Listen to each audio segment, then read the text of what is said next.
Meu nome é Dani e estarei lendo o texto de Hildegard Schneider, autora e líder do Ministério World Wide Wings. O tema de hoje é a unção guerreira do profeta Elias para o fim dos tempos. Por mais de 30 anos, o espírito de Elias pairou sobre um grupo de crentes que retornaram e continuam retornando às suas raízes hebraicas de fé. Você leva a sério as palavras que dizem: Lembrai-vos, portanto, da Torá, lei de Moisés, meu servo, dos decretos e das leis que lhe ordenei no deserto para todo Israel. Eis que eu mesmo vos enviarei o profeta Elias, antes que venha o grande e assustador dia de Iá. Malaquias 4:4-5. E o que o espírito de Elias faz? E Elias procurará fazer com que os corações dos pais se retratem perante seus filhos, e os corações dos filhos se convertam aos seus pais. Do contrário, eu virei e castigarei a terra com desgraça. Malaquias 4:6. Voltamos para nossos pais com fé, e no espírito de Elias, Iá implementa sua predição de Atos. É necessário que Yeshua permaneça no céu até que chegue o tempo em que Iá restaurará todas as coisas, conforme já decretou há muito tempo por intermédio dos seus santos profetas. Atos 3:21. Em suma, isto inclui os ensinamentos da Torá, e é por isso que os crentes também se arrependem. Mas Elias tinha um outro lado que veremos agora e com o qual podemos aprender muito para o fim dos tempos. Elias não era um profeta comum. O poder de Iá estava sobre ele e com ele. Elias viveu num momento difícil de apostasia de Elohim e teve que lidar com o ímpio rei Acabe e sua idólatra esposa Jezabel. Elohim deu ao seu servo instruções que exigiam uma extraordinária coragem e fé. Como um profeta desconhecido da terra de Gileade, ele deveria anunciar o julgamento de Elohim ao rei de Israel. Como o inimigo público número 1, ele deveria voltar para o rei depois de 3 anos e 6 meses. E no Monte Carmelo, ele enfrentou 450 profetas de Baal e 400 profetas de Asherá sozinho. Na verdade, isso exigiu uma coragem extraordinária. Elias tirou essa coragem da sua fé em seu Elohim. Elias orou para que não chovesse durante 3 anos e 6 meses, e ele estava tão convencido disso que foi até o rei Acabe e lhe contou sobre esse mesmo julgamento. 1 Reis 17:1. Pedir a Elohim um período de seca tão longo e acreditar firmemente nisso, isso realmente requer o poder da oração. Quando o tempo acabou, Elias orou novamente, e novamente o fez com a firme convicção de que Elohim ouviria sua oração. Ele até pediu a Acabe que se apressasse para poder voltar para casa antes da chuva. 1 Reis 18:44. Elias orou a Elohim em seu quarto para ressuscitar o filho falecido da viúva. 1 Reis 17:20. Essa oração também exigia ousadia, porque quando aconteceu algo parecido? Finalmente, nós o vemos no Monte Carmelo, quando ele clamou publicamente a seu Elohim para que deixasse cair fogo do céu. 1 Reis 18:36-37. Este também foi um poderoso milagre de Elohim, e Elias estava firmemente convencido de que isso aconteceria. Elias não apenas transmitiu mensagens como fazem alguns profetas, mas também agiu poderosamente em grandes milagres. Por que isso é tão importante? Sabemos pelo livro de Apocalipse que no fim dos dias as 2 testemunhas terão a mesma autoridade, até mesmo guerreira de Elias. Concederei poder às minhas 2 testemunhas, a fim de que profetizem durante 1260 dias em trajes escuros de pano de saco. Essas testemunhas simbolizam as oliveiras e os 2 candelabros que permanecem firmes na presença do Senhor na terra. Se alguém tentar-lhes causar-lhes algum dano, da boca deles sairá fogo que devorará os seus inimigos. Portanto, é assim que deve ser destruída qualquer pessoa que intentar contra suas vidas. Esses homens têm a capacidade de trancar o céu de maneira que não chova durante o tempo em que estiverem profetizando, e têm o poder de transformar a água em sangue e ferir a terra com toda espécie de flagelos, tantas vezes quantas ordenarem. Apocalipse 11, 3, 6. Neste ponto, farei uma inserção para ligar certas linhas de pensamento.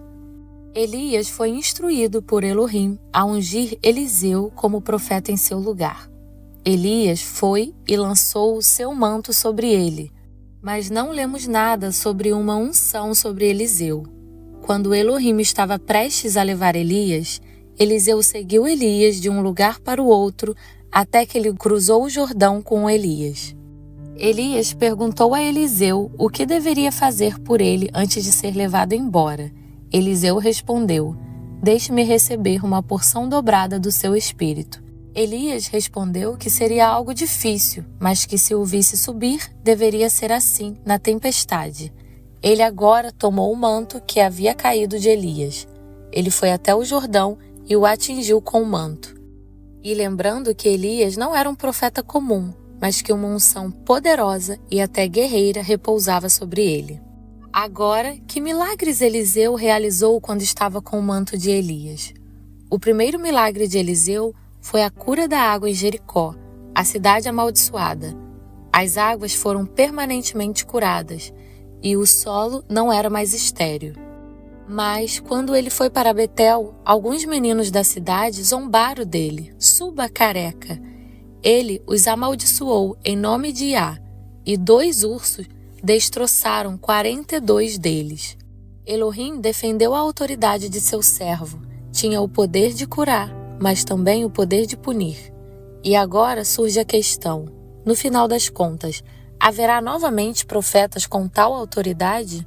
Eis que eu vos enviarei o profeta Elias, antes que chegue o grande e terrível dia de Iá. Malaquias 2, 24. João Batista operou no espírito de Elias antes da primeira vinda de Yeshua. Sabemos que Yeshua virá pela segunda vez e que o grande e terrível dia de Iá está chegando. E sabemos que o espírito de Elias levará os crentes a se arrependerem e voltarem à Torá. Mas esta poderosa unção guerreira também voltará, e é por isso que as 2 testemunhas do Apocalipse, como acabamos de ouvir, terão esta unção. Eles enviarão fogo, terão o poder de fechar os céus, terão autoridade sobre a água e poderão ferir a terra com pragas. Portanto, podemos dizer com certeza que o espírito de Elias retorna nesta poderosa unção. E quem sabe os santos do fim dos tempos não terão também esta unção. Uma declaração de Daniel nos sugere isto.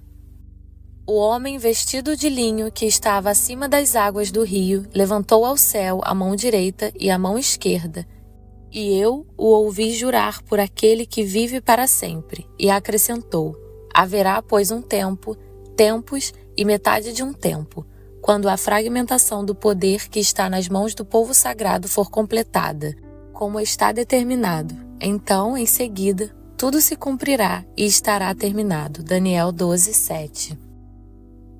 Aqui estamos falando de 3 anos e meio, isto é, um tempo, tempos e metade de um tempo, descrevendo assim o tempo da grande tribulação. E aqui falamos sobre o poder do povo santo. Então, quem sabe se esta unção guerreira escatológica não será passada para o remanescente de crentes. E certamente será uma questão grande e necessária andar nesta tremenda unção de Elias. E quando as testemunhas profetizam 1260 dias, isso também nos lembra da unção de Elias, que fez com que a chuva não caísse por 3 anos e meio, mesmo período de tempo. E as 2 testemunhas também enfrentarão as forças do mal como Elias fez. Podemos ver um grande paralelo entre Elias, Eliseu e as 2 testemunhas. 1260 dias são 42 meses. E onde ouvimos esse número hoje? Quando os meninos zombaram de Eliseu, 2 ursos vieram e destroçaram 42 meninos. E haviam 2 ursos, pois haverá 2 testemunhas. E assim como estas crianças zombaram de Elias, o mundo zombará das 2 testemunhas. Esses números são simbólicos e muito significativos. Aprendemos no livro do Apocalipse que as orações dos santos também trarão grandes julgamentos. Aproximou-se um outro anjo e se colocou em pé junto ao altar, portanto, um incensário de ouro. A ele foi entregue grande quantidade de incenso para oferecer com as orações de todos os santos sobre o altar de ouro diante do trono. E da mão do anjo elevou-se na presença de Elohim a fumaça do incenso, juntamente com as orações dos santos. Então o anjo tomou o incensário, encheu-o com fogo do altar e lançou-o sobre a terra. E aconteceram trovões, vozes, relâmpagos e um terremoto. E aconteceu que os 7 anjos que estavam com as 7 trombetas prepararam-se para tocá-las. Apocalipse 8, 3, 6. Ou seja, foram as orações dos santos que iniciaram os julgamentos da trombeta. Os santos, no fim dos tempos, também precisarão desta unção de Elias, pois em Apocalipse diz: foi-lhe concedido também poder para guerrear contra os santos e vencê-los. Apocalipse 13, 7. Os santos travarão guerra contra o anti-Messias. Daniel confirma isso. Mas o povo que, em verdade, conhece Elohim, resistirá com firmeza e coragem. Daniel 11, 32. Resumindo novamente, no fim dos tempos, as 2 testemunhas, mas também os santos, terão uma forte unção guerreira. Vamos abordar isso. Sejam todos ricamente abençoados.